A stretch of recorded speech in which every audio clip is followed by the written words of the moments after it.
Watch out, HomePod, Sonos, and Nest Audio. A new competitor has entered the ring.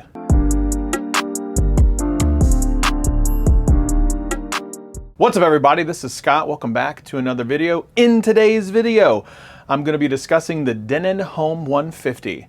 Now, during this video, I'm going to cover the design, all the features, the sound, and the price of the Denon Home 150.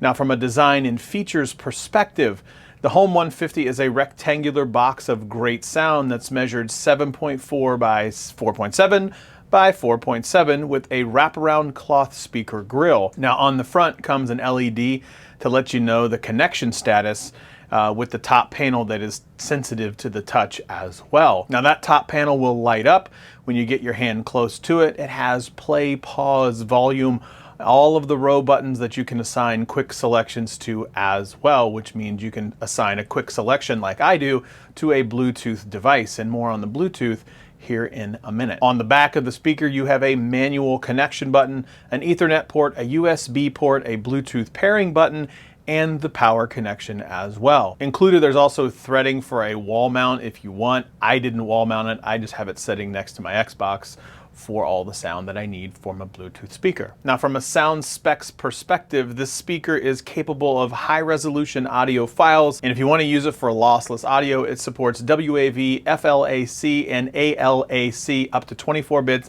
192 kilohertz. Now, this thing does come with the HEOS app, and I gotta tell you, I wasn't one of the biggest fans of the HEOS app, which worked for both Android and iOS, and you can't get around it, so it's an absolute must when you're using the Home 150. The app walks you through the setup process, and upon getting the Home 150s, I had an immediate software update that took about 20 minutes to complete.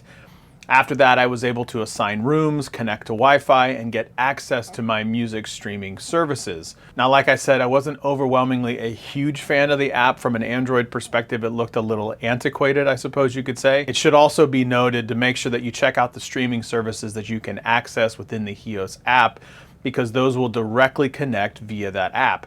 However, this does come with AirPlay 2, so you can stream directly from your iPhone, which honestly just makes it absolutely the easiest from a feature perspective. However, if you're an Android, you have no choice but to use the HEOS app from a music streaming services perspective, because this is basically only a Bluetooth speaker, so I can just Bluetooth connect to the device otherwise, but it's not set up through like the Google Home or anything like that. Now, I do have this assigned through my Google Home app, but it doesn't function like other speakers from an Android perspective, so it kinda works with the Google Home, but kinda doesn't. And honestly, this was a huge setback for me, but I'm gonna talk about that more in a little bit. If you happen to have two of these speakers, you can create a stereo pair setup through the HEOS app. Now, if you're looking for smart controls, and at the time of this recording, they work well for Siri and Apple, but not so much for the Google Assistant. For Google, I was disappointed that I couldn't use this speaker within my existing speaker groups that I have at home. I could only use this thing as a Bluetooth speaker. For Apple, they worked really well with AirPlay 2 and Siri voice controls. You could theoretically use this for all of Apple, but if you're a Google Assistant user or an Amazon user, you are kind of out of luck. I didn't test it with Alexa, so I can't speak how well it works or doesn't work. Now, from a sound perspective, this thing gets incredibly loud, like turn it up to 11 and jam out crazy loud. This thing, as it gets louder, it does well without any distortion or anything like that. The bass is super powerful and honestly a little much depending on the song choice at certain volumes. The rule of thumb that I use to make is maxing it out at about 80% because it kept the bass in check for really nice beefy bass, but not overwhelming the mids or the highs when it comes to the sound. The mids and the highs sound exceptional with guitar from folks like John Mayer just kind of pouring out with the greatest of ease, and piano from John Legend just sounds absolutely incredible. From a vocals perspective, from Darius Rucker to Olivia Rodrigo, they just kind of flow out with ease with the combination of all the music and the nice sound, and it's nice and wide. It sounds like nothing's stepping on each other's toes or anything like that. The mids, the highs, the vocals, the bass, all play really, really well together to make this nice, robust sound that I absolutely enjoyed listening to. Now let's talk about the price and if I could recommend it. At the time of this recording, each one of these Denon Home 150s is about $250. And honestly, that right there is what makes it so difficult for me to just say, absolutely hands down, run out and buy it. This thing has fantastic audio.